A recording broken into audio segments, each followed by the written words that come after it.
Welcome back to my mental health and crime channel. My name is Huda London. This is for educational purpose only. This is a case of the Idaho 4. May the victims rest in peace. Condolence to the families. May the correct justice be served. This is all my thoughts, speculations. Maddie Morgan put this up on her TikTok on the 30th of October 2022. 13 days before the quadruples happened. I like to always check and investigate things that were happening to the 4 victims and people surrounding them way before they were unalived. DM doesn't look like she's in a comfortable position. I don't think this is a Halloween prank going on, in my opinion. Maddie's sitting on DM and she's pouring a drink up her mouth. I think that's hazing. And then you have Zana sitting and not even stopping it. She's on the phone. I don't know if she's recording it, but this was what was on Maddie Morgan's TikTok. Here's the proof that Maddie Morgan, may she rest in peace, put this on her TikTok. Look at the date. 30th October 2022. 12 days before the unalivings. Use this if you're gay, Jaden. I believe Jaden is Jaden Smith, as Will Smith's son, in my opinion. There's a nasty song that plays, and it's on TikTok. You can see Maddie Morgan is TikTok. So I believe there was some kind of bullying going on. You can see the pain in DM's eyes, in my opinion, once again, allegedly. What was actually going on that day? Maddie put this poster up too. Pay attention to DM's forehead. She looks at, she's got a bruise on her forehead. And look at Zana's hands. They look bruised.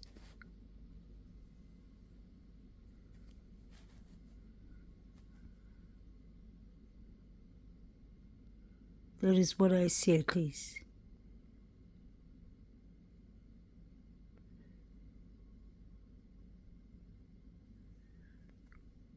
Why were Maddie and Zana being so rude to DM? The surviving roommates are important, and I always wonder if there was beef before the quadruples happened. Pay attention to DM's forehead. And Zana is knuckles. Something else could have been going on. Was there a fight club going on? What was actually happening?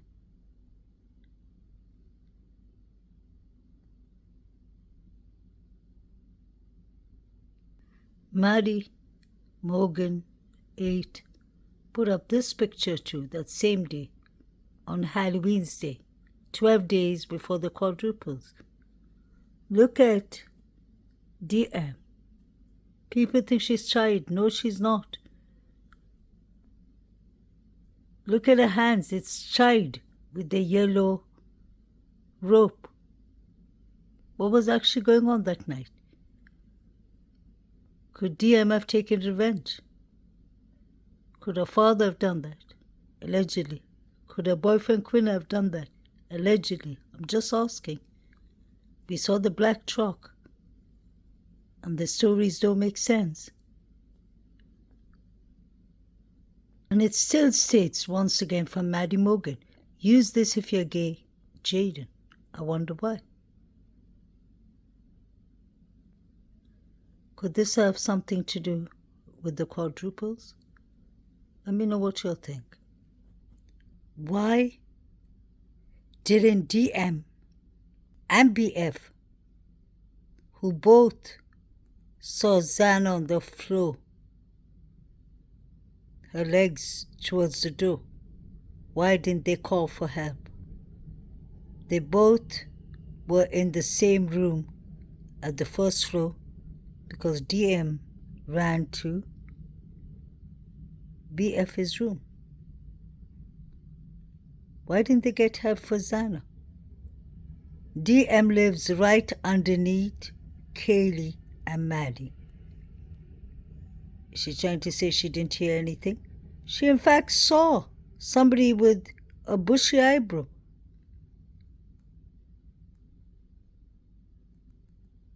Was she guaranteed by the suspect or suspects that she wouldn't be touched if she kept quiet? Was all this pre-planned? When DM sent Eric, the driver, the text message, was that some kind of code? That maybe the coast is clear. DM is tall.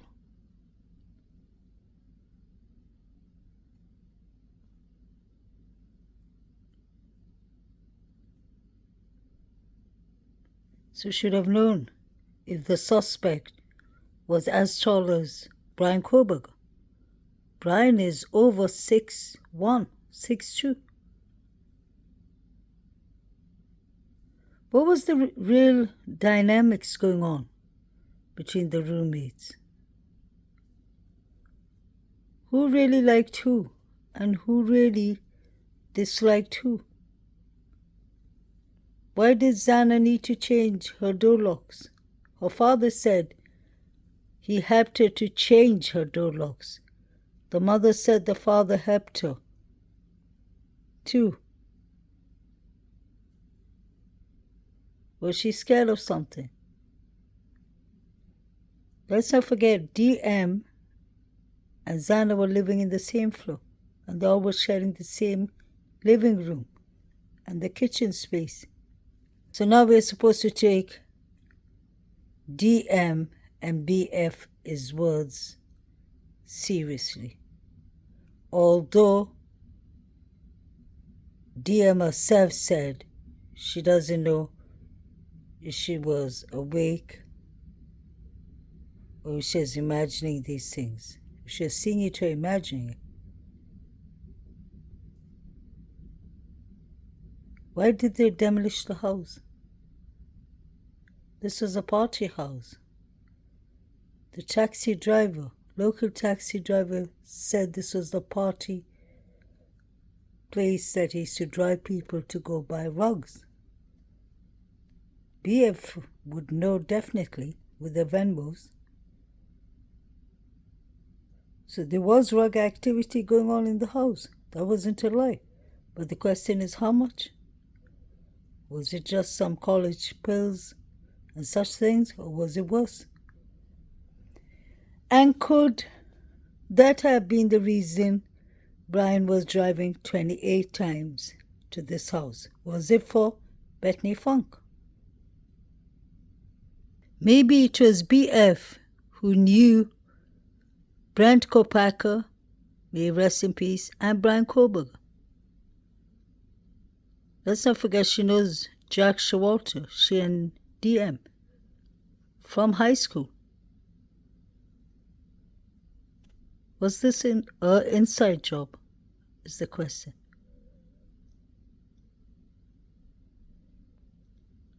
Even the chief said the surviving roommates are not witnesses. They were just there. He corrected the ABC reporter. 2 a.m. is the darkest hour. Why did they change the timeline? In the beginning, they said it was between 3 to 4 a.m. There has been many fraternities that have been banned or cancelled or put on probation because of rug activities, hazing, violence, etc. And this is a good example I wanted to show you all. So when we heard in the beginning of the case that drug activities were involved, I hardly talk about that because I know that it could be partly. But the question is, was there just drug activities with small supply that college students use, or was this bigger than we think? Because we know that the Sigma Chi fraternity was involved, allegedly, like the 4chan says, with steroids. And that's drugs.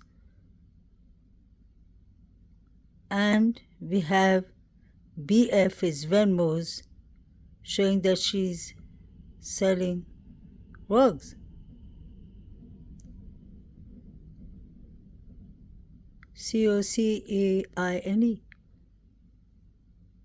So I'll play this for y'all. Sigma Phi Epsilon cannot operate, listen to this, until spring 2027. Some of those rules broken involve alcohol-related conduct, drugs, and drug paraphernalia, and breaking the restrictions they were already on after facing disciplinary on campus and in town, paid for with cash and financial apps including Venmo and PayPal, neither company charged with wrongdoing. 21 people are charged, all in their 20s and nearly all from North Carolina, except for the primary supplier who's from California. He's pleaded guilty. The total proceeds, at least $1.5 million.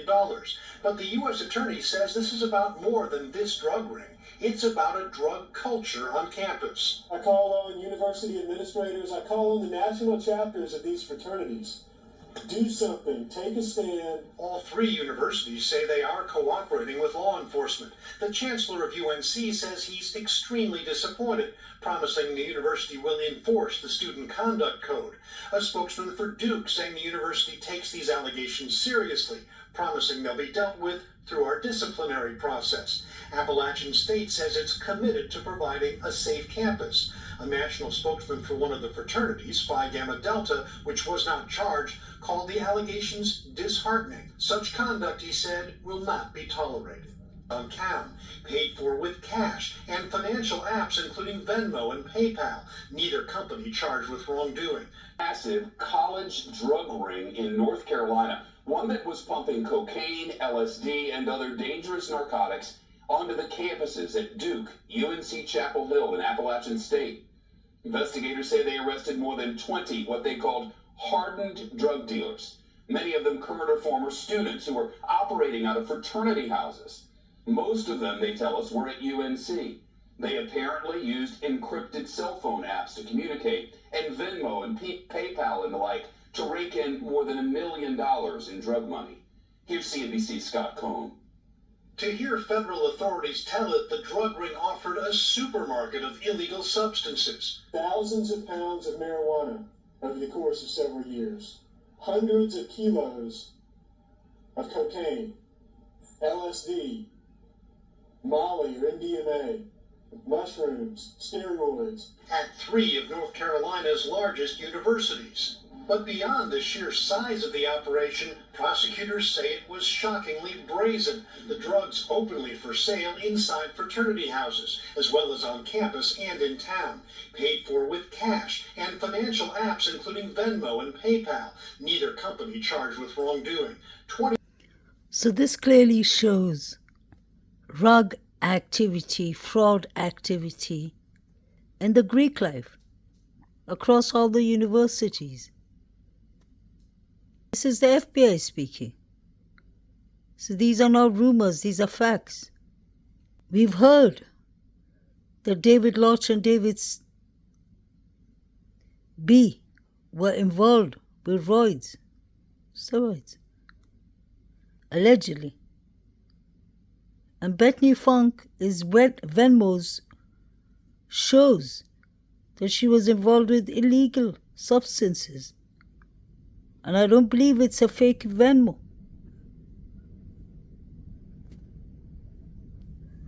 And that could explain the reason BF didn't want to call 911 if she had illegal substance at home. As her DM I showed you, she has been bullied, tied up, gagged, being called Jaden, being called gay, and the song is nasty that's playing on TikTok. This is the topic that has been spoken about the bullying. And then you had Hannah Clee, who overdosed on over-the-counter sleeping pills, which doesn't make sense. And her brothers were seen at the grub truck with the white Hyundai Elantra. Allegedly. Those are the rumors coming from the college in the beginning of this case. So many things that were debunked doesn't necessarily mean that they were lies. Some could have been the truth. But people were just busy debunking things left, right, and center without being. We have no right to debunk anything. We are not the police or law enforcement in this case. Bethany Funk and Shawalter know each other, and Shawalter and DM have gone to the same high school in Boise, Idaho. Found that to be interesting. We heard that Hannah Clear was bullied by Maddie, I believe. Not sure. And she overdosed herself. Apparently that's her brother, allegedly. You can see Shawalter standing and looking at Kaylee and Maddie. The brother came with a white Hyundai Elantra.